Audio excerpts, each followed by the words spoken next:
Hi guys, இன்னைக்கு எங்கள் ஜூதாக்கு pumpkin with rice இதுதான் லஞ்ச் மெனு. இது எப்படி செய்யுதுன்னு பார்க்கலாமா? பம்கின், கேரட் இந்த ரெண்டையுமே நான் நல்லா வாஷ் பண்ணி கட் பண்ணி எடுத்துக்கிறேன். கூடவே ஒரு கார்லிக். இப்போ இந்த வெஜ்ஜீஸ் எல்லாத்தையும் பாயில் பண்ணி நம்ம எடுத்துக்கலாம். இந்த வெஜ்ஜீஸ் நல்லா குக் ஆகிறதுக்கு ஒரு 4 to 5 minutes போதும். இப்போ இது எல்லாத்தையும் பியூரேவாக மாற்றணும். அதுக்காக இதை மிக்ஸி ஜாருக்கு கன்வெர்ட் பண்ணிக்கலாம். நல்லா கிரைண்ட் ஆகணுங்கிறதுக்காக நான் பாயில் பண்ண வாட்டரையும் ஆட் பண்ணிக்க போகிறேன். நெக்ஸ்ட் டேஸ்ட்டுக்காக கொஞ்சமாக பெப்பர் அண்ட் கொஞ்சமாக சால்ட் ஆட் பண்ணிக்கிறேன். இதை நல்லா கிரைண்ட் பண்ணி எடுத்து இப்படியே கூட குழந்தைக்கு தரலாம். நான் என்ன பண்ணுவேன்னா இது கூட பாயில்டு ரைஸை ஆட் பண்ணிக்குவேன். இதையும் கொஞ்சமாக கிரைண்ட் பண்ணி எடுத்துட்டிங்கன்னா குழந்தைங்க சாப்பிட்றதுக்கு ரொம்ப ஈஸியாக இருக்கும்.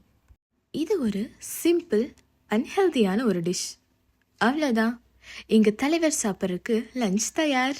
ஸோ இந்த மாதிரி பேபிக்கு பிடிச்ச சிம்பிள் அண்ட் ஹெல்த்தியான டிஷ் பார்க்கணுன்னா என்னோட சேனலை மறக்காமல் சப்ஸ்கிரைப் பண்ணி வச்சுக்கோங்க.